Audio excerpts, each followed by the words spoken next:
welcome to the Winning Sometimes Show, where Emiliano, Clint, and I share our joy and sometimes hatred of all things gaming, tech, and honestly, generally we just don't stay on topic, but we try, and I feel like that is worth, something, right?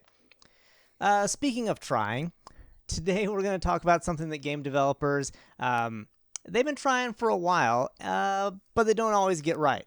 Now, what I'm talking about? Open worlds. That's right, the ever-present open world game. There's a ton of them out there.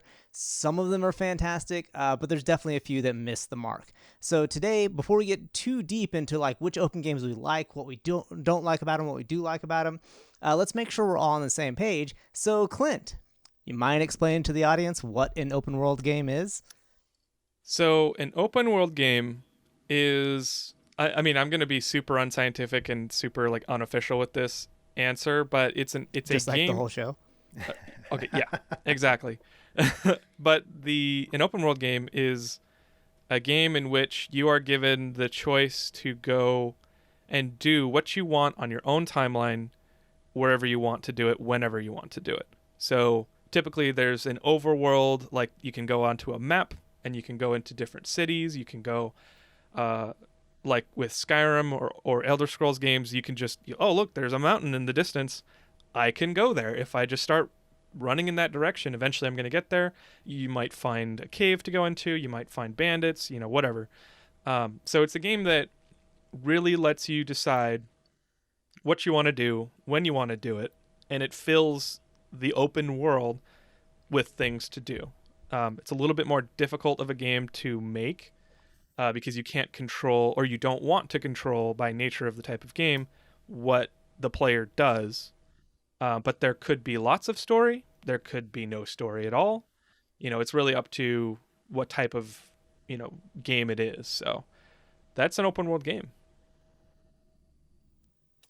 Okay, fair enough. Emiliano, what's your thoughts on it? You agree with Clint and his definition, or you no, this is a forum. You differ there a bit?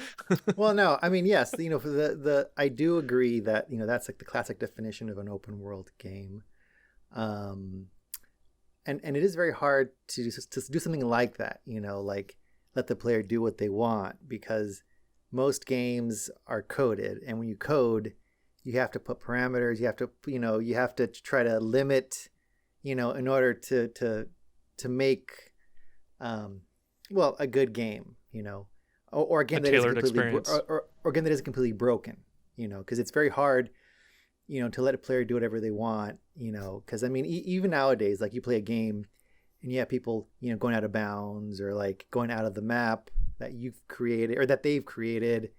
But anyway, open world games, yeah, I agree. Too have played Destiny PvP. Yes. Kind of open map, lets you kind of, for the most part, kind of do your own adventure. Although, I kind of want to come back to that statement later, as to which open world games I've enjoyed. So, but yes, open world, choose your own thing, and exploration is a big key for me, exploration is a big part of that. Yes. And I would compare it to linear games, which traditionally are more tailored experiences where you don't have control of where the character goes, what the character does. It's like more of a cinematic experience. Like, you sit in a movie theater and you're forced to experience whatever the director and the editing crew, whatever, all the people that made this movie, you're forced to experience it exactly how, like, everyone experiences it the same way. So linear games are more like that tailored experience where there's not really much choice in how you experience the game, where you go, what you've done. Or like a game on rails where it's like, no, you literally, like, it's not even just buildings and scenes that you can walk around in, like, as a video game you usually can. It's like, no, you're in the same exact positions that everyone else that plays the game is. And it's in contrast to that. So open world is complete. Like, there's a whole degree of of control that you can have in a game. So open world is the openest.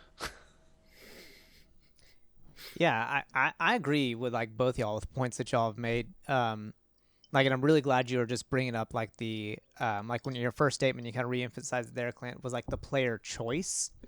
Because to me, like y'all mentioned like, oh, there's an open map and you can go wherever and anything like that. To me, the defining characteristic of an open world game is the player choice and allowing the player to make their own decisions. Like, you know, if there's a sign that says like, you know, toxic waste ahead, do not enter, and they're like, whatever, good, I can handle it. And they walk in there, like they're just allowed to do that or whatever. So like to me, like the player choice is like the defining characteristic. And then the way that's often done, the mechanic by which it's done, is by having the map in which they can go anywhere and things like that. So that's like, I agree with y'all. That is really cool that y'all brought that up. But and again, kind of interesting that like, I'm like, oh yeah, maps are cool, but like I'm all about the player choice. Me, the RPG player, is like, yes, I want player choice. Yeah. So crazy, unexpected. So to kick it off, I kind of want to start with a question. So rather than us go through like our favorite open, well, that's actually my question. No, it's not. I'm sorry. I'm getting wires crossed. My question is, are open world games good? They can If be. that is not a loaded question, Yeah. I don't know what is. I mean, yes, they can be. I feel like open world games take more investment than like a non-open world game, you know, or a more linear game, where you have to invest more time in the exploration, in you actually kind of being in that open world. So like, you know, if you don't have that time, Mm-hmm. then it might not, you know, click with you. But yes, I mean, you know, I feel like I've played bad open world games that are more like chores than actual exploration. And then I've played great open world games that you feel like a sense of like wonderment and like, you know, wow at what you're doing and what you're experiencing. Mm-hmm. So, yes, they are good. They can be good. They can also be crap. So, I don't know, Matt, what do you think? No, I'm 100% with you there, Emiliano. Like, it's I mean, it's just like any game. At its core, open world games, and this is, I'm probably going to contradict this like a dozen times before we're done with this episode, but the idea of an open world game, like, is probably my favorite genre. That being said, there are some complete and utter trash open world games. Like, there's some really bad ones out there.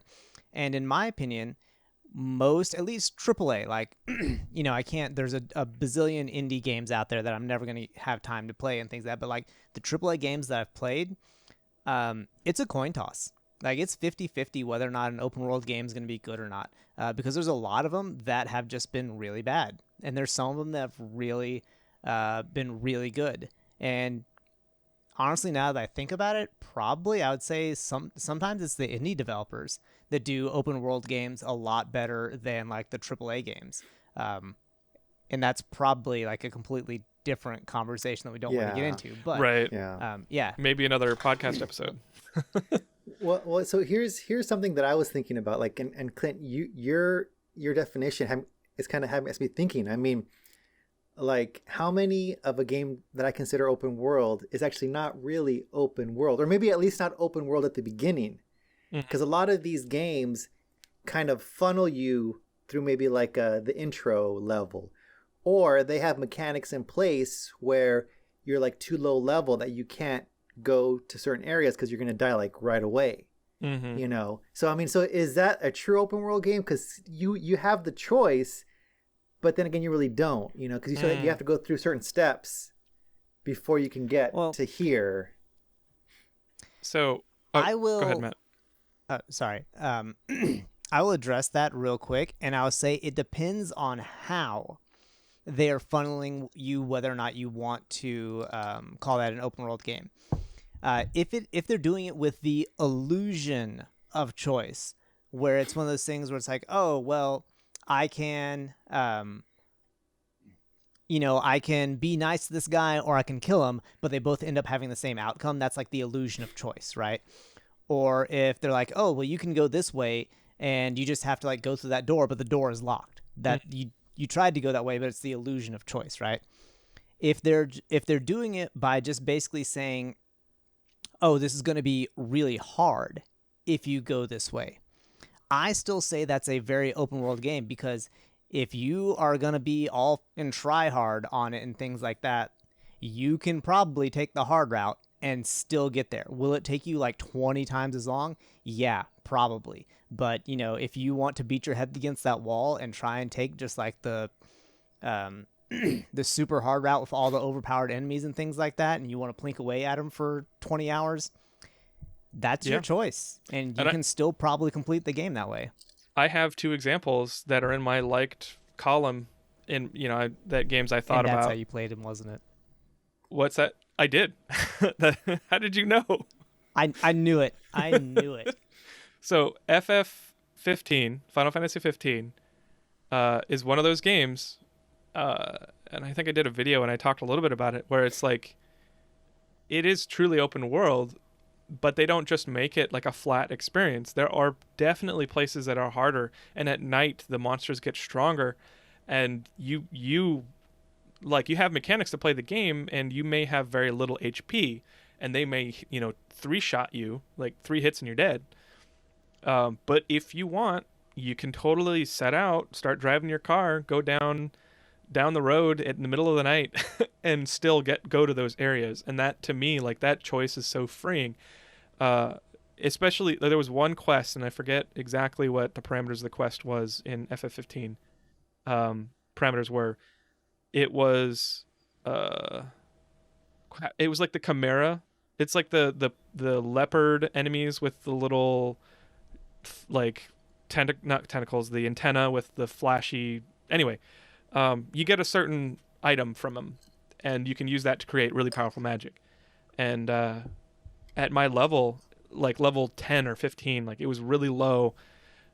That was like out of reach, but that magic was still powerful if I used those items to craft it. So it's like I was grinding these things just so I would have this super overpowered magic way early in the game. It was like Flare or something, does 99,000 damage, and most of the things I was killing, like bosses, had like 80,000. So I could one-hit bosses if I grinded this out. But they totally gave me the choice. They were hard, and I was reviving myself, because you have four people in your party. So I was switching back and forth. Like, it was like every millisecond mattered in order to actually kill these monsters that I should not, by all rights, be able to kill at my level. But they gave you the option, and they didn't make it like one hit kills. Like, if everything in the game, everywhere you go, that's not the way you're supposed to go, can one hit you and you die, that's artificial.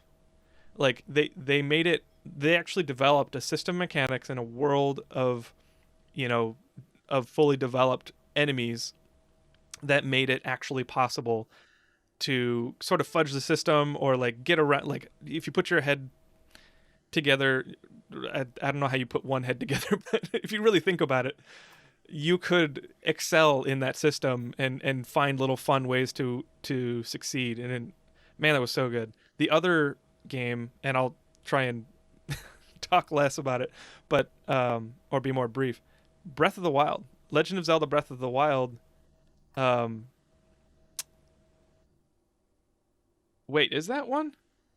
I think I lost it. Oh, yes, yes. It is. You can beat the game. Yes. In like an hour if you wanted. Yes. You can wake up as Link and go straight to Ganon and just say, "Hey, B, fight me."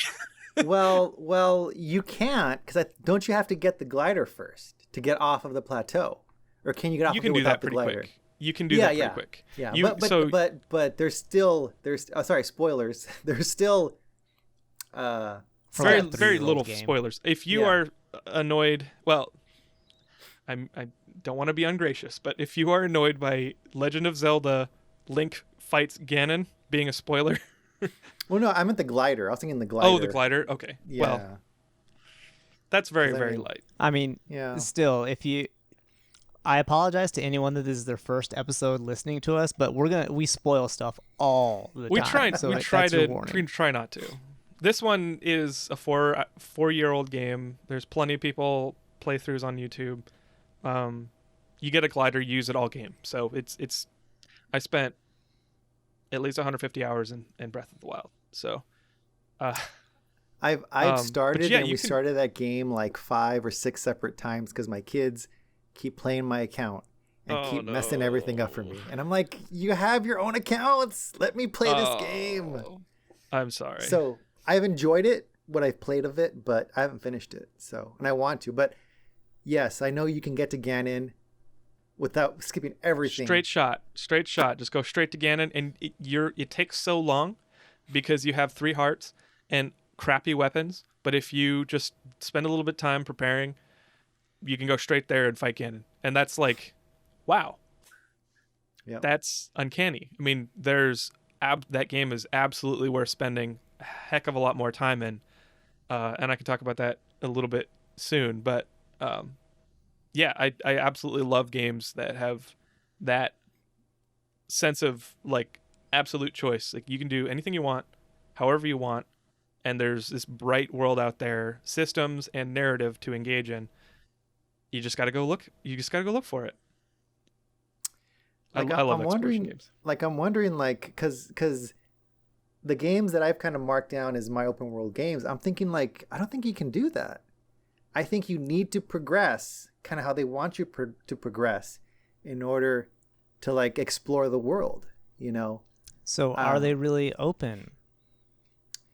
Maybe they're open world light, you know, like rogue lights. Oh, Right. Maybe they're open world light, you know? Soft open world. They have the elements of open world, but they're not true. But that's open none of my world. business.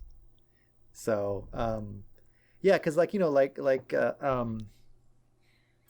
yeah, I'm looking at my list here. Well, maybe my surprise mention that so what is you a got? true open world. So my surprise, and I mentioned this before to the guys that I had like one surprise game that I don't know if you would call it a game, but my surprise open world game that I feel meets all that criteria is Pokemon Go. You have your map. You can go anywhere you want on the map, and there are the raids that you can fight. You can try to fight them solo.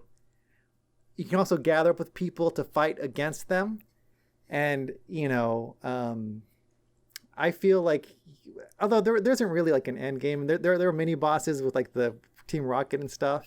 There's no story. You gotta catch them all. You gotta catch them all. That is the story. I don't think they want you to catch them all. They made several, like almost $1 trillion last year. Well, but That's sorry. Go ahead. no, I was gonna say that's really interesting. Until you said it, I would have never considered Pokemon Go an open world game. But now that I think about it, I'm like, you cannot have a more open world game than like an augmented reality game where you do whatever you want. And just like the only thing is like just catch these Pokemon, Yeah. like fight them against each other, and that's the game. Like I was like, that is like the most open world you can possibly get. And I know we've talked about it before, you know, but it has all those social elements which I really enjoy also. So and Clint's mentioned that too in some of the past podcasts about, haven't you, or was that off? Okay, yeah. So that's my surprise mention, Pokemon Go, because Wow. I'm biking around, sweating, getting to my locations, you know. So Yeah. Well, my first reaction to that is no, it's not. But at the core of I it, want to argue against this so Yeah. badly too. Like I want to tell Ronan he's wrong. at the core of it, it may not have a story, which, you know, for me, that's a problem. Because story is one of my most yeah. important things about games. But I love Minecraft, so there's a contradiction already, which I'm going to talk about. It exposes the video game mechanics expose you to the real world. Like part of the real world is a part of the mechanics. So that you have the choice to go anywhere. I mean, people make bad choices about where they go. They go Yes, into like there are cemeteries stories. and There are stories of trespassing on private property. trespassing Somebody Yeah. got shot or something because they were like, Oh, I forget where. really? Oh Yeah, my- I mean, people were like climbing on tops of buildings and like it was such like, be smart. It's an augmented reality game, but walk on the sidewalk. Don't don't play it in class. Don't, just like anything with your phone. Don't be playing it while you're driving. Well, yesterday, me and the family went up to Joshua Tree, about an hour drive up, in the mountains. Took a campsite to visit one of my wife's cousins who was visiting, and there was a gym in the campsite. So I'm here in the wilderness, surrounded by nature, and I'm playing Pokemon Go, and it was great. Well, and I was gonna say, like, part of Pokemon Go for me, because it's absolutely social, and I know we've talked about this, but I don't play Pokemon. Like, during this last pandemic year, I have not played Pokemon Go, like, barely 3 or 4 hours for the whole year. Since well, from now, whole year, because for me it's about hanging out with some of my friends. Like, I have this core group from college. It's like two of my friends who are twins, and then some of their buddies, and we're the squad. We go downtown. We see regulars, and those are the other, like, sometimes we fight them. Most of the time we're fighting together in raids, because that's what we go out for: raid days and community Raid. days. And Tuesday it's like, nights, raid hour. Or no, yeah, was it Tuesday nights or Wednesday nights? Wednesday nights, yeah. Wednesday Wednesday nights, nights at 7 p.m. I think, or 6 p.m. Yeah. 6 to And, 7. Yeah. And on community days, like, a certain special Pokemon comes out, and there's lots more chance for it to be shiny. So, like, we're walking around and we see all these regulars, and it's like, oh, hey, we know each other by our usernames, because you can friend people, and the more you friend them, the more experience you get, the higher level you get. That's the whole grind. And so, like, hey, how many shinies you get? Oh, I'm up to 13. Oh my gosh, that's so much. Or I'm winning today. I've got 17 shinies, and it's like this sense of community. And there's a Discord that I'm in for my city, and I joined my city's Discord too. Yeah, for Pokemon excellent. Go. It's so fun. It's Okay, so wait, fun wait, to like. wait, wait. We're getting off topic here. We are. No, But so my no, point- this is great. My point is, okay, go ahead. you're sort of creating your own stories at that point. Yeah. Because the people that you meet, the trainers that you meet, it's kind of corny. The other but, trainers, yes. and the groups that you play with, and you're always cheering. At least I'm always cheering people on when we're doing a raid day, and it's some really strong, coveted, legendary Right. Pokemon, and 2 people over there in that group. There's 20 people at this Pokestop or this gym, looking at their phones, all fighting this legendary Pokemon. Oh, 2 of Furiously them tapping. got Furiously yes, tapping. furiously tapping to catch that, or fight that legendary. And 2 people over there by the stop sign got a shiny, and it's like, oh my gosh, it's so awesome, you bastard! I wanted a shiny. Yep. Great job. And if you're friends with them, you can trade with them. Like, I don't know, it is an open world game, and that's like, that is such a surprise. And like all the mechanics that are in place in it facilitate your enjoyment of the game. Like I feel like there isn't Well, I would a hope thing so. that I don't like about it, really. Yeah. I mean, there is a monetization portion of it, but you can get coins daily from gyms and stuff that you can use to purchase passes or any items you might need. So, yeah, Interesting. that's my. All right, So folks. is- So, Pinnacle Open World Gaming, Pokemon Go. That's Pokemon our Go! show. Y'all have a nice night. No. So No. my question was, are open world games good? And what I heard from both of you is, yes, they can be, or yes, asterisk. So what are your best examples of why open world games are good? I would like to field this one to begin with. Go ahead. Because there is a series that I feel encapsulates everything that is right with open world games, and also everything that is wrong with Uh-oh. open world games. Monster Hunter. One series. How dare you? How dare you? No, it's not Monster Hunter. I love Okay. Monster Hunter, but the Fallout series. Oh. So, the Fallout series. Most people got introduced to Fallout with like Fallout 3. That was like the first like Bethesda one. That was probably the that's like where it became first person shooter and everything like that. That's kind of Okay. what we think of when we think of Fallout. The first couple of Fallouts were like a third person isometric kind of view. They involved a lot of player choice. Like so and I know it's kind of like I don't know what the word would be, like cool to rag on Bethesda at this point. Apropos. But the first two, which were not Bethesda, they had a ton of player choice. And one of the things that I absolutely love is your actions had consequences. If you like aligned with like, if you decided like, oh, there's a super mutant over there, let me see if I can talk to him instead of just immediately trying to kill him. You know, some of them like were intelligent and you could meet them and meet like the society of super mutants and all sorts of stuff. And, you know, that would have consequences on how you faced the final boss. A great example of this is New Vegas, which again, spoilers for like a 10-year-old game or whatever. There's certain factions in New Vegas, and if you eliminate factions before you get to the end of the game, or if you like ally with them, your final fight for on like Hoover Dam or whatever, you have different allies show up and things like that at that fight, and so it hugely affects the outcome. Your decisions really have choices, or your choices really have like weight, and they make a difference. I've heard it's like Mass Effect does the same thing, but I never played those games.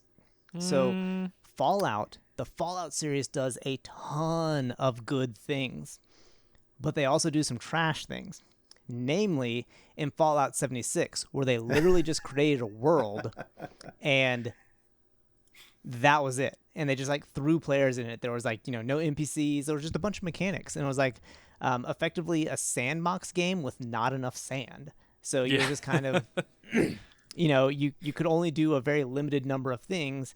And we're not even going to get into the technical bugs and things like that. So for me, like I talked about at the beginning, the player choice, the consequences of your actions and things like that, I absolutely love that. And I think the early Fallout games do a great job of that. New Vegas does a great job of that.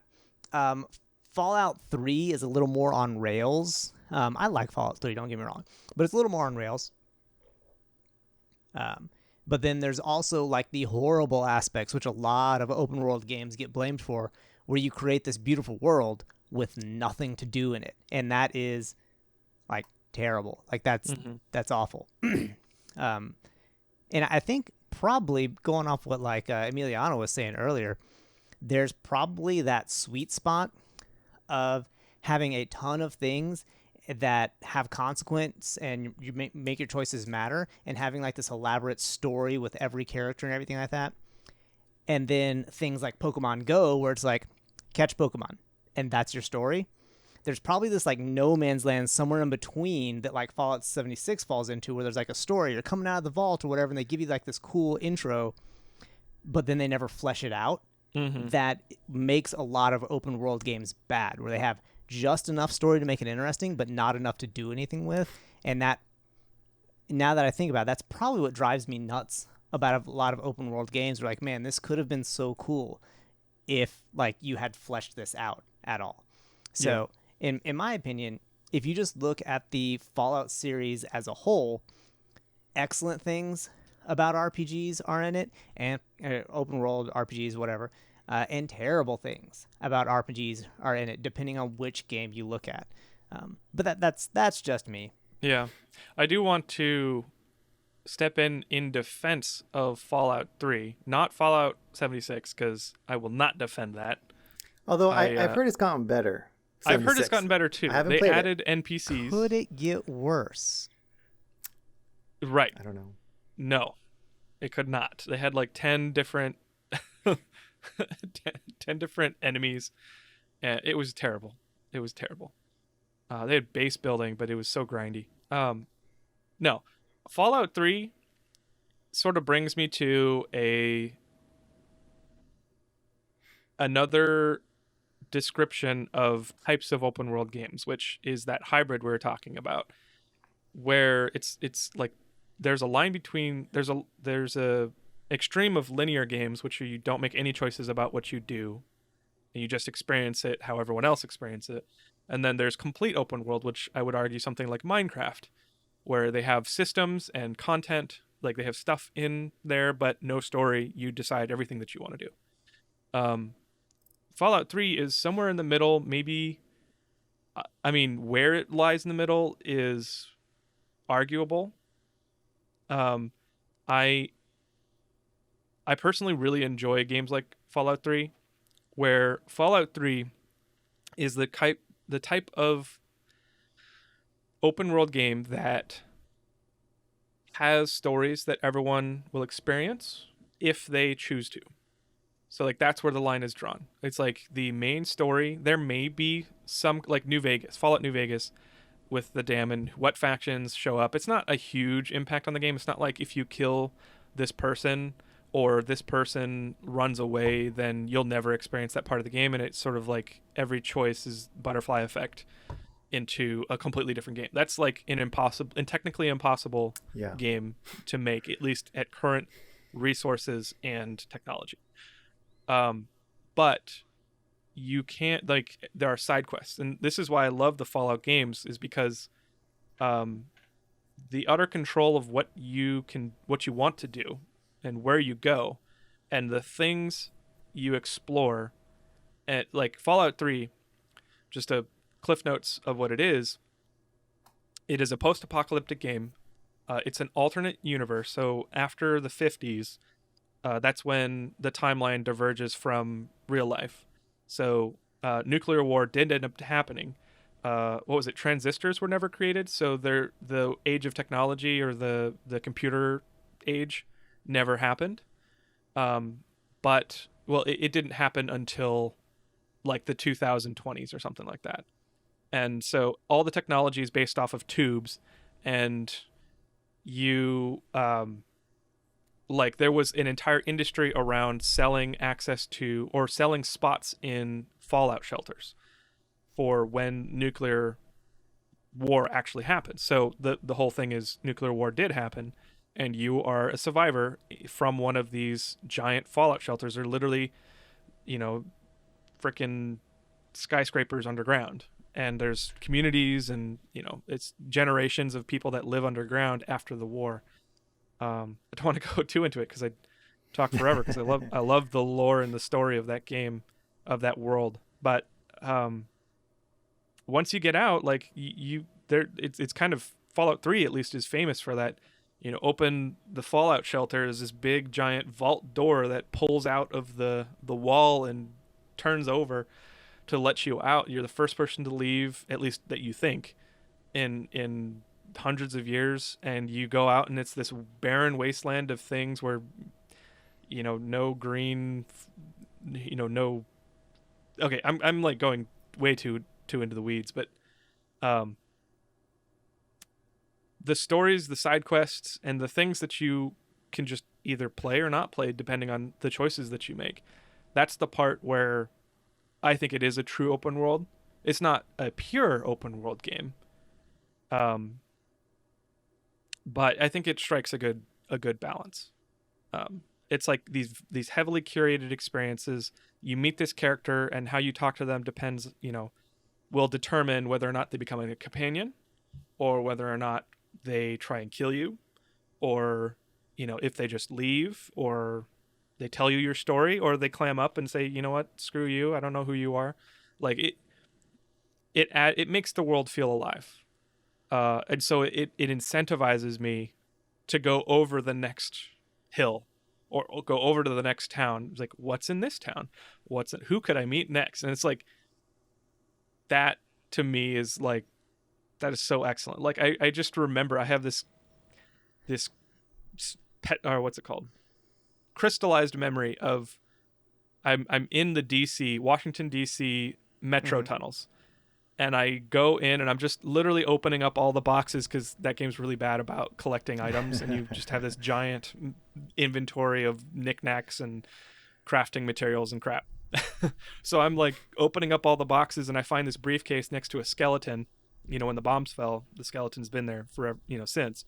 And I read this note in this briefcase. It's like a letter, and it's a DC congressman who like didn't make it to the shelter, and they were like got stuck because the metro closed down, like the rail cars or the subway cars stopped working, and so they were stuck in there, and they just kind of recorded the last moments. And that's like, I never would have found this if I wasn't in this subway, you know, breaking up skeletons looking for loot.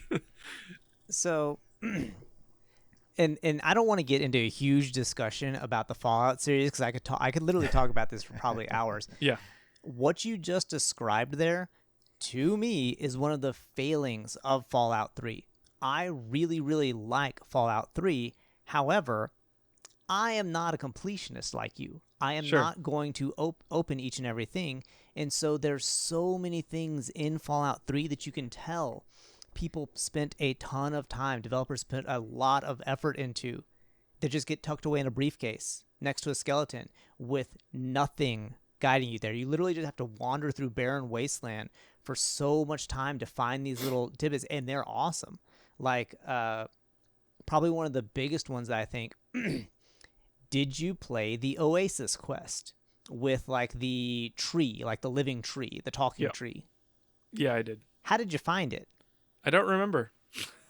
Yeah, because you had to wander for, like, there's no mention of it anywhere else in the game. There's nothing guiding you there. You wander through the freaking wasteland for an hour, and then you just might stumble upon it. Like, you Sure. walk around a rock, and you're like, wait a second, why is there like a marker over there? Why can I speak to this person?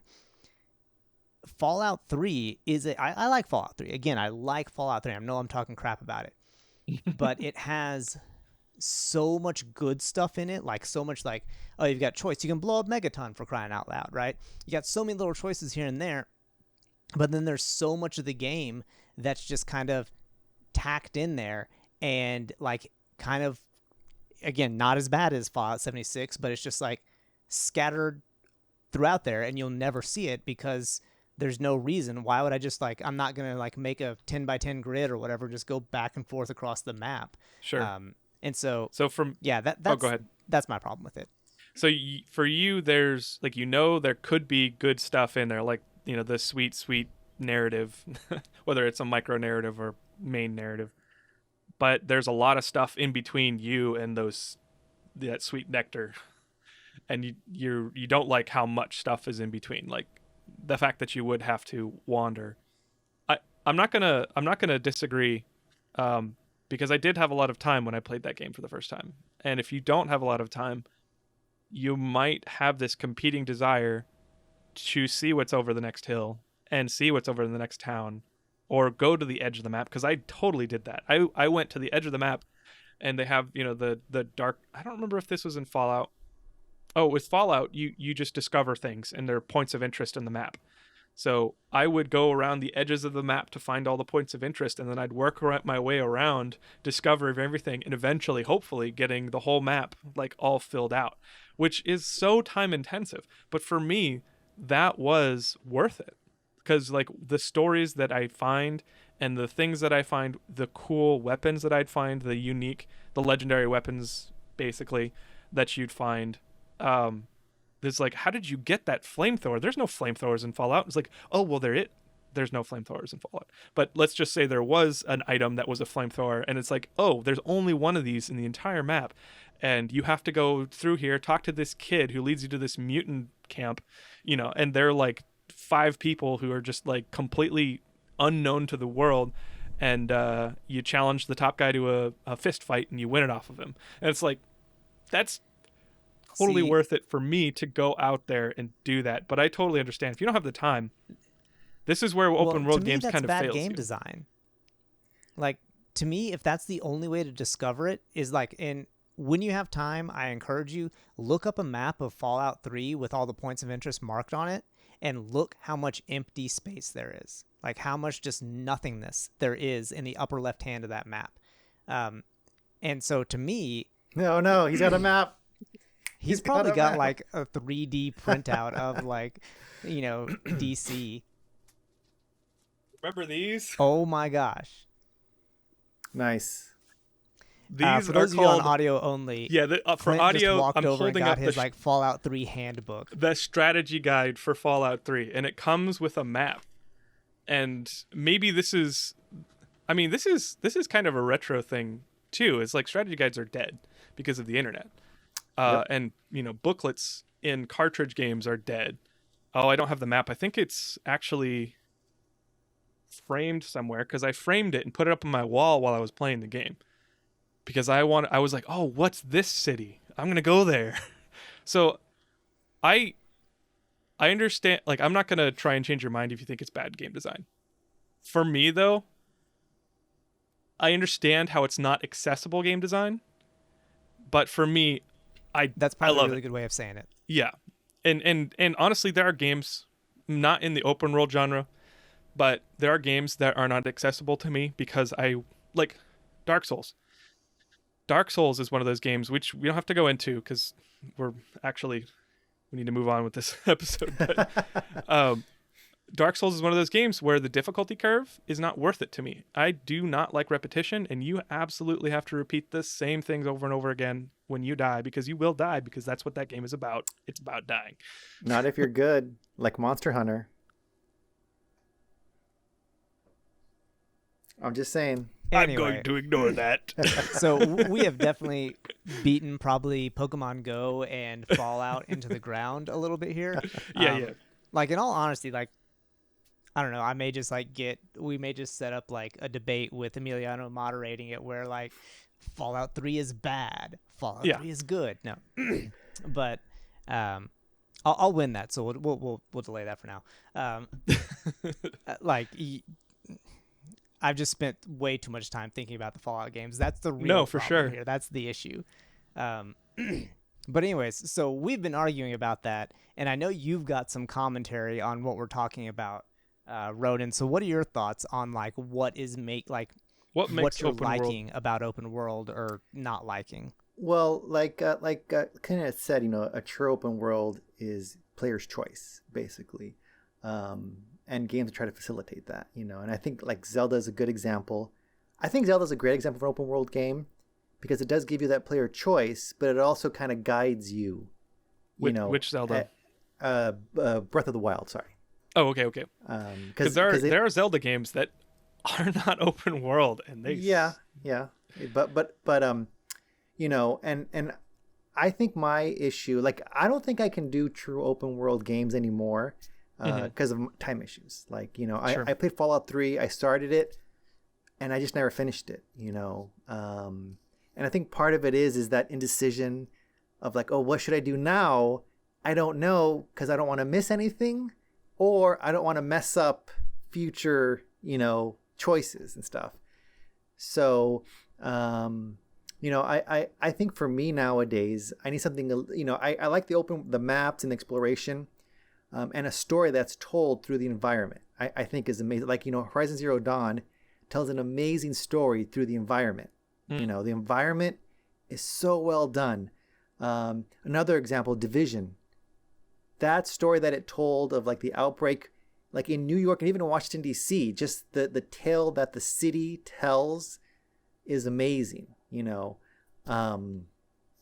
then like all the side stories that they have in both of those, Horizon Zero Dawn also, as well as Division. I'm using those as examples, Although I wouldn't consider Division like a true open world game because it has a lot of roadblocks before you can move on like to the next area. You have to like clear certain things in this area, Like literal roadblocks. yes, before this area opens up, and you can't go here yet because you have to do this first, kind of thing. So, and it seems like the games that I like are more of like the curated kind of games that kind of guide you. I just feel like maybe because I'm old, if I have too much choice, I get frozen with indecision.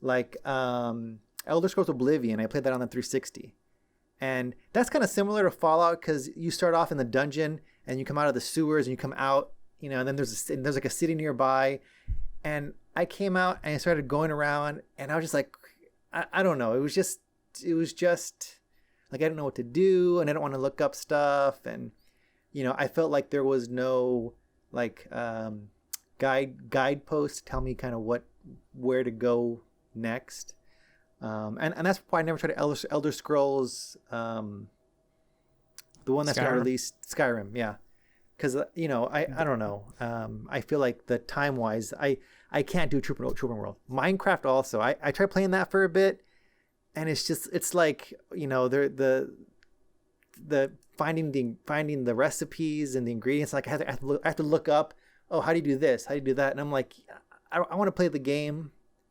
I don't want to have to like figure that kind of stuff out. So yeah, so, I go, sorry. Well, no, just a question kind of tangenting off of that. And correct me if I'm wrong, because I am terrible at identifying like genres and things like that. So you're saying you're more into kind of like the RPG where you're kind of like you have like, instead of having an open world, you kind of have like a hallway you can kind of go down. So you don't have to go down the hallway straight necessarily, but you've got like boundaries, like you've got like the bumpers on the side of the bowling alley, so you can't get too far off course. Is that kind of what you're saying? Like that's what you're looking for? No, I mean, because like I like the exploration aspects. Like Horizon Zero Dawn has some nice stories on the edges and stuff. Another one that I really like is Genshin Impact, and that also has like stuff you can discover. I am shocked. Genshin Impact's a great game. I love playing it on my phone. I'm on another Discord with some other guys or people. I don't know who they are, but we play Genshin Impact and we have a good time. Yeah, I feel like I'm more an open world light because I don't have the time to devote to true open world. So I didn't play enough Genshin Impact. Like, how open is that world, like, realistically? Well, I mean, it has the overarching map, and there are points on it that you can travel to and do things around, and they have events, because it's a live service game, so there's events, and they use different parts of the map for all that stuff. But you can go on the map, you can go anywhere, like up, down, under in some instances. But like the map isn't super huge. So and they have plans to add more to it. So, but I don't know, like Horizon Zero Dawn, that's a pretty sizable map. But again, I feel like that kind of shuffles you a little bit, in the beginning, kind of two areas before it opens up into the big like third area where like everything, where kind of the rest of the story happens, and I like the kind of more guided experience a little bit, because you learn the mechanics, and Zelda has a little bit of that also, where you learn the mechanics, it shows you kind of the way of the world, and then it kind of sets you free to go explore or do whatever. So like Minecraft doesn't have that, and I'm like, I don't know what to do. I think Fallout, that's very true. Yeah, Fallout 3, I ran into a little bit of that also, where like I had markers, and I could go talk to whoever I wanted to. I could go do whatever I wanted to. I could go shoot whoever I wanted to. And I was kind of like, where's the story? Where's the, like Horizon Zero Dawn has an amazing story. I don't know if you haven't seen that one. That story is great. Voice acting is great. The action is great.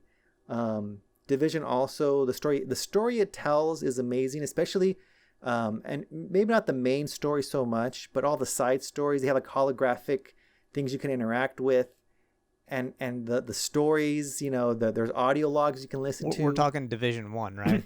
Yeah, even Division 2 has that as well, although I think Division 1 did it much better.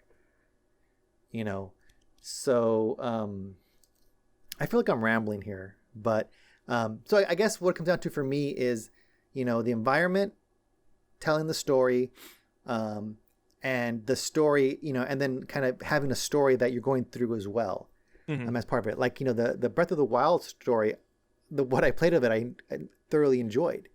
Waking up after 100 years because you couldn't defeat Ganon back then, and now you're going forward to try to defeat him and, gather your items and stuff. I mean, that's great. It's it's like, the My Hero Academia thing, or Black Clover, where you have the protagonist that like no one knows or no one likes rising up, So I like that kind of story. I think, yeah, Horizon Zero Dawn kind of does a similar thing too, where no one likes Aloy. She's kind of on the fringe with her dad, who's her dad, Her guardian, yeah. her guardian. So I don't know. I guess and maybe it's also with any game too. But I feel like I need that good story to kind of hook me. And if it's not there for me, then if I have to go find it, I have a harder time with that. Mm-hmm. So, and I agree with you on that, and I think we're more similar on that point. I don't need it necessarily like curated. I don't necessarily need like mission 1, mission 2, mission 3 of stuff. But like some sort of like okay, you got this, you got this, and you got this or that, and that's like the reason, and not to like rehash Fallout 3, but the reason I bring up like the Oasis mission in Fallout 3 is because I think that is one of the best missions in that game, or what quest, whatever you want to call it, events like that you end up doing, because like there's some like really difficult choices in there. Like it comes down to like this guy wants you basically to kill him, and you've got to decide, do I kill him because he's in pain, or do I let him live because other people like depend on him, and things like that. And you like it's an incredibly well crafted experience, but you have to hunt for it. And so for me, I don't, that's not cool. I don't have hundreds of hours to hunt for story. And so I'm much more similar to that, to your perspective on that, Ronan, than necessarily of Clint. Yeah. And not that Clint's way of doing things is wrong. It's just much more time consuming. Right, it is. And I will actually probably, I won't disagree with you that it's bad game design. It's certainly not accessible, but it might be a little bad game design, because the way I remember the way I experienced the Oasis mission is that I had the map. Before I filled out the map in game, I had the map on my wall, and I think I went there. And that's how I experienced it, which I had external implements to help, augment the game. And if I ever got stuck on something, I had the strategy guide. I used to be super hardcore about that when I was a kid. Like, oh no, I'm not going to use I wouldn't use GameFAQs. I'm a good gamer. I'm going to go experience everything on my own. I'm going to beat 100% the game, and I'm God gamer. I'm good. No. It's like, who has that kind of time? That all you're doing is crippling yourself in your enjoyment of the game. And that's really to give my 2 cents on our open world games. I am always looking for fun like that, and exciting times. I'm looking for good story. I'm looking for sense of exploration and wonderment, and I'm looking for that exploration to be worth it. So if I have a game like Fallout 3 or Fable, or like I've got a list here like Mass Effect, Horizon Zero Dawn, I gotta say, is like that game is so good. So like so much story, so much rich story, and the way they spread out Aloy's story over the world, and how it's definitely like totally a coming of age story for but they intertwine her backstory with what happens to the world. And for me, it's so good. The world being post-apocalyptic, humans are back into tribal cave kind of technology, caveman technology levels, and then having these giant like mech life forms like the electric turtles and all those kinds of things. Like all the wildlife is mechanical. The explanation for the mechanical wildlife, so good. Mwah. It's so good, because you do figure it out, and good. Every moment of that game was worth it to me, because you get your answers. You ask what is over that hill. You find out what's over that hill.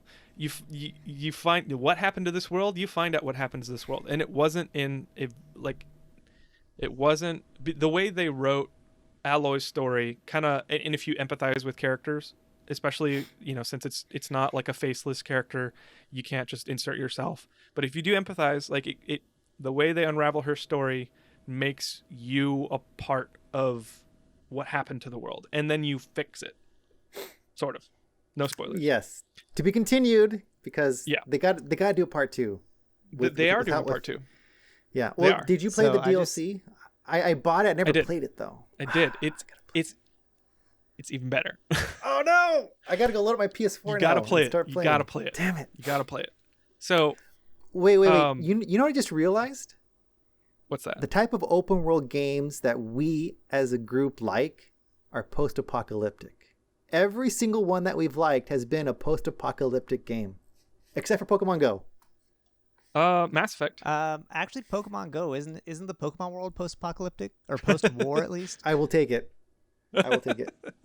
No. But Like, no, that's a real question because I'm not the I don't Pokemon know. nerd. Yeah, here, but that's just something. I don't know I'm the sure that's like a lore. fan theory. I've never heard that, but I'm also not a Pokemon historian. But the thing is Mass Effect really open world? Because it seems it's like that's more kind of like, you started here and you can't go anywhere else until Well, like this it's is where I'm talking. Like, what my whole point was, I'm always looking for the fun. So I Yeah. am not an open world purist. So if there are just curated experiences out there, or it's completely true open world, I don't care so much as if there is a reason to engage in that open world. Minecraft for me has zero story, but I have played at least 1,000 hours of it. And I'm playing right now because I got an RTX graphics card and I'm playing with the pretty shaders and I've got floor lights that are like splashing, it's just it's stupid and fun. Oh no, But- wait! Mass Effect is post-apocalyptic because the Reavers come every 100 years, 1,000 years to Ouch. wipe out everything. So It's a 100,000 society- year cycle. Society is built on the ruins of the old society, basically. Is it post-apocalyptic if humans didn't exist last cycle? Didn't they? I thought they did. No, No. they were primates back then. There's codex about it. Oh, see, like it's been so long. So it's been so long. No, I I honestly never played the Mass Effect games, so I can't comment on this one. so it's very, very open world light. Most of there are decisions that you can make that impact how the world happens, but there was this whole controversy in Mass Effect 3, which I won't really talk about because I don't want to spoil anything. But the ending. yeah, the endings were very similar, and people were very unhappy about it. The ending of the third one, which ended everything, and what happens to Shepard basically doesn't really matter. And people were very unhappy. I personally, actually, I think this is actually a self-revelatory podcast because I hadn't really thought about it. I didn't care that much. I had a blast playing Mass Effect 3, so I wasn't nearly as disappointed as everyone else. So like, as long as there was fun in it, and maybe I need to think about this more because like obviously there are bad open world games for me. Assassin's Creed, that is boring as hell. I do not like waiting in games, and you have to tail people and escort people, and you're literally waiting for the game. Far Cry 3, the whole Ubisoft open world games, which I'm surprised we haven't talked about Ubisoft games because at all. I've tried to We're only avoid talking it. about good. We're only talking about good. Yeah. You know? Ubisoft But- games are but- boilerplate where they fill the world with like in Far Cry 3 there are like guerrilla camps, and it's like there's nothing special about there's freaking 300 camps, and you can go in and fight the guerrillas or whatever. I forget what the dictator forces or whatever. Well, and you also go to get the towers, and you go to the tower to open up the map.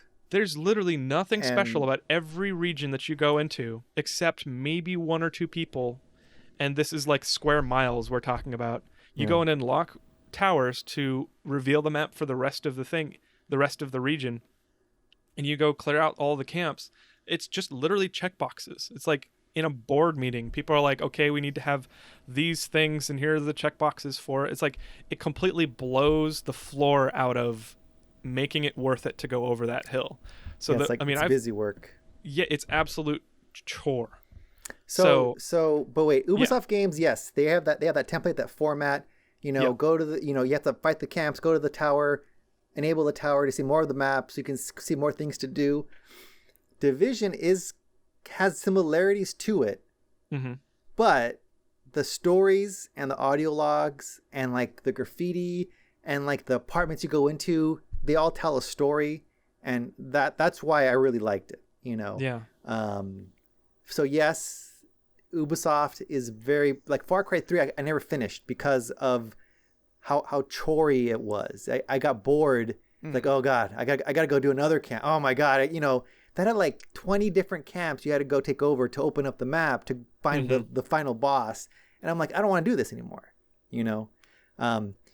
But like Division has some of that, but I feel the story was able to carry it past that tediousness, for me at least. You know, because the logs are amazing. The 3D kind of visuals you get that you run into are great. Like you know, there was one that has a scene from Hot Fuzz where he's breaking through the wall. Or no, it was Shaun of the Dead. I'm sorry, where he's trying to jump over a wall and it just kind of crashes or whatever. And the fence falls down. Yeah, it's great. I haven't played it, but I hear Phoenix Rising, which is also an Ubisoft game, does open world right, is what I've heard. Has anyone played Phoenix Rising? Phoenix Rising? I've not. Okay. Heard about it. Yeah, because it's an open world game. I hear the humor can be off-putting if you're not into it, but the open world that they do there, I've heard people really enjoy, and it is not like Ubisoft template like all the other games. So yeah. So I think like Clint really hit the nail on the head where because we all, I mean, obviously, apparently other than post-apocalyptic, we're all kind of liking different types of open world games, but like it's got to be fun, whatever it is, whether it is the complete and total absence of story or an spectacular story. There's got to be a reason to be involved in that world and to derive enjoyment from it. And like, I think that's the big thing. So I guess so we can wrap up here. Final thoughts, Emiliano, what makes a good open world game? Story, I think for me is if it tells a good story, I will put up with a lot of crap to get that story if it's a good story. You know, so I think for me that is what is key. You know, game mechanics, of course, you know, systems, and those elements, but I think UI, I feel like, you know, I can live with UI as long as the gameplay is good. See, and you can't tell, but in my screen, I'm staring through right that UI. I'm staring right into Clint's through eyes. that UI. I'm staring down Clint right now. Yep. Okay, so I guess that begs the question, or raises the question, Clint, what makes an open world game bad? I wanted to talk about what makes it good. what makes an open world game bad is that I was leading you right in so you could just say UI. That's where, you know, you're supposed to go with that. Okay. No, you can answer. But honestly, if the UI is bad but everything else is good, I might swim through that UI too. Yeah. I disagree with that statement, but okay. Well, I didn't swim through Monster Hunter World's UI, but there are many reasons for that. But Besides the UI. what makes a good open world game in your opinion then? Well, I feel like I didn't have it crystallized. This is sort of a bad answer because I haven't talked about half of it, but it has to have a good story, or it has to have good mechanics. Like it's the game loop is fun, whether it's crafting and building things, and like the carrot on the stick is like a more powerful or more efficient thing that you're doing. Because I played Raft, which is pretty open world, and I guess there is some story, but I didn't play it for the story. And then or I've been trying to think of a reason why I like Minecraft. I think it's just I can be creative in it. And there's enough mechanics to like run on the treadmill, and you can make whatever you want. So I guess there's fun in it. So I guess at the core, an open world game has to be fun and engaging, whether the engagement comes from your own preference or from the story or from the mechanics. That was a terrible answer, but that was mine. No, that's fine. I mean, again, like, we're all gonna like what we like. So, I guess I will final thoughts on what makes a game bad. Then I'll take this one. For me, the things that make an open world bad are like I talked about earlier, that kind of no man's land of, like, you know, Minecraft has no story but is great. Pokemon Go has basically no story but is great. Whereas Fallout 76 has the setup to a really good story but fails to execute on it. Mm-hmm. I think that makes, that probably make any game bad. But just having a world that is devoid of life. You know, Emiliano talked about, like, the visual storytelling, like in The Division and things like that. Just the little, like, all that sort of stuff. But when you have an open world that is just open and that's all it is, I think you're going to kill a lot of, you know, interest in that and a lot of that fun, because you're just like, well, I'm walking through the same terrain, like you're talking about the Ubisoft games. Like, I'm walking through a carbon copy of the last map I was on. Like, this is not fun anymore. So in my opinion, that's kind of what makes an open world game bad. Excuse me. So with that, final thoughts. Yeah, that's our final thoughts on what makes an open world game good, what makes an open world game bad. Hopefully we didn't make too many people upset by ragging on one of their favorite open world games, or possibly forgetting one of their favorite open world games. But as always, you're welcome to let us know in the comments on the YouTubes how we're wrong, what we've missed, things like that. Also, is there some open world game that you think we need to try? Is there something like, honestly, y'all were mentioning Horizon Zero Dawn. Y'all make me want to pick that up. Like, I looked, it's not on sale, but as soon as it's on sale, I'm probably going to pick it up and play it. So people out there listening, let us know what games we need to try. You know, you can leave comments on our YouTube. We are, it's a Winning Sometimes show. If you're listening to the podcast, it's a Winning Sometimes show on YouTube. We have a Twitter that is @WSometimes Show, and you can tweet at us and let us know where we're wrong there as well. We are on Twitch with Winning Sometimes Show, and you can always email us. If you decide that is the best way to communicate with us, you can email show@winningsometimes, or just go to winningsometimes.com. Thanks so much for listening, and we will see you next time when we're wrong about other stuff. Bye. Bye. What?